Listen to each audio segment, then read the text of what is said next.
Assalamualaikum warahmatullahi wabarakatuh. Selamat sore Sobat YouTuber dimanapun berada. Jumpa kembali dengan Agus channel pendidikan, channel yang selalu berbagi informasi seputar dunia pendidikan dan dunia AI. Baik Sobat ya, di sini saya akan menginformasikan di beberapa media pada saat ini sedang gencar-gencarnya untuk para ASN ya untuk mengaktifkan dari multifaktor authentication atau MFA untuk keamanan akun digital. Nah, di sini merupakan langkah penting untuk melindungi data kepegawaian dan mencegah akses tidak sah. Oke, selanjutnya kita dengarkan intro yang satu ini. Baik Sobat pendidik dimanapun berada dan Bapak Ibu Guru, saya ucapkan selamat sore ya dan jumpa kembali dengan Agus channel pendidikan. Nah, pertama di sini adalah kita bahas tentang latar belakang dan tujuan.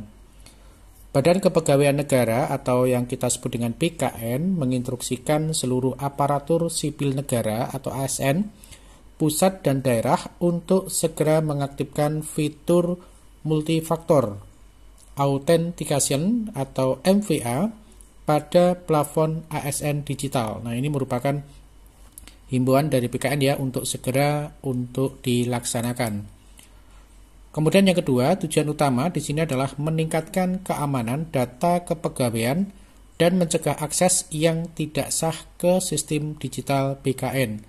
Nah, ini adalah hal yang perlu diwaspadai dari kepegawaian seluruh ASN agar bisa mengaktifkan ini untuk meningkatkan keamanan data kepegawaian.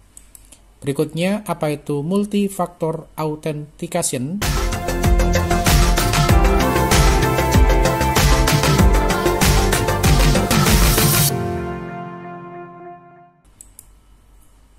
MFA adalah metode keamanan yang memerlukan lebih dari satu tahap verifikasi saat mengakses akun. Nah, contoh tahapan di sini adalah dengan cara memasukkan kata sandi atau password.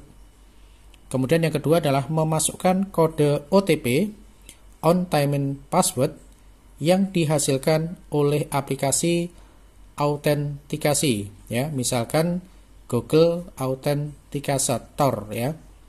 Nah, kemudian yang ketiga itu adalah MFA memberikan lapisan keamanan tambahan yang signifikan ya. Jadi ini adalah untuk keamanan data Bapak Ibu, jadi segera untuk dilaksanakan himbauan ini utamanya untuk para ASN.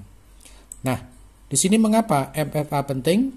Yang satu adalah meningkatkan perlindungan akun ASN dari berbagai ancaman keamanan siber seperti phishing, yaitu upaya penipuan untuk mendapatkan informasi sensitif. Kemudian pencurian data, dan yang ketiga adalah peretasan akun. Dan yang keempat sendiri adalah mencegah potensi kerugian akibat kebocoran data kepegawaian. Nah, ini adalah hal yang perlu ditingkatkan oleh ASN ya, agar terlindungi dari data kita kepegawaian. Kemudian penegasan dari Wakil Kepala BKN, yang mana di sini Haryomo Dwi Putranto itu menekankan pentingnya MFA sebagai langkah strategis dalam mengamankan sistem digital BKN. Kemudian yang kedua itu adalah menyebutkan insiden kebocoran data PDNS sebagai contoh nyata ancaman siber. Kemudian yang ketiga adalah BKN juga pernah menghadapi indikasi kebocoran data, yang ini adalah menunjukkan urgensi langkah pengamanan ini. Berikutnya adalah tenggang waktu dan konsekuensi. Batas waktu aktivasi MFA adalah Senin 14 April 2025, yaitu pukul 23.59 waktu Indonesia Barat. Setelah batas waktu, ASN yang belum mengaktifkan MFA akan diminta menyelesaikan proses aktivasi sebelum dapat melanjutkan login ke sistem ASN digital. Kemudian yang ketiga, ini bukan hanya masalah teknis, tetapi juga terkait disiplin dan kepatuhan terhadap standar operasional. Berikutnya adalah ajakan untuk budaya perlindungan data. Nah, di sini tentunya tujuannya adalah BKN mengajak seluruh ASN untuk bersama-sama membangun budaya perlindungan data secara kolektif. Kemudian yang kedua adalah ME adalah elemen penting dalam sistem keamanan digital dan pengelolaan ASN berbasis hukum. Kemudian yang ketiga, langkah ini merupakan bagian dari informasi digital, birokrasi yang memerlukan kerjasama dan kesinambungan.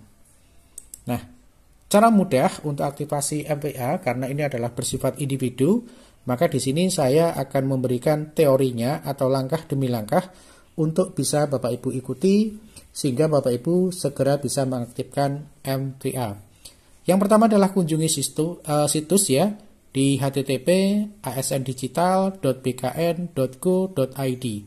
Kemudian yang kedua adalah login menggunakan NIP dan password. Yang mana di sini bisa menggunakan akun MyASN ya. Jadi gunakan NIP dan password itu berdasarkan akun MyASN sebelumnya Bapak Ibu. Kemudian yang ketiga itu adalah pilih menu aktivasi MFA ya.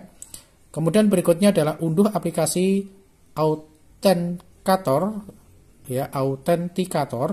atau Google Authenticator atau Free OTP.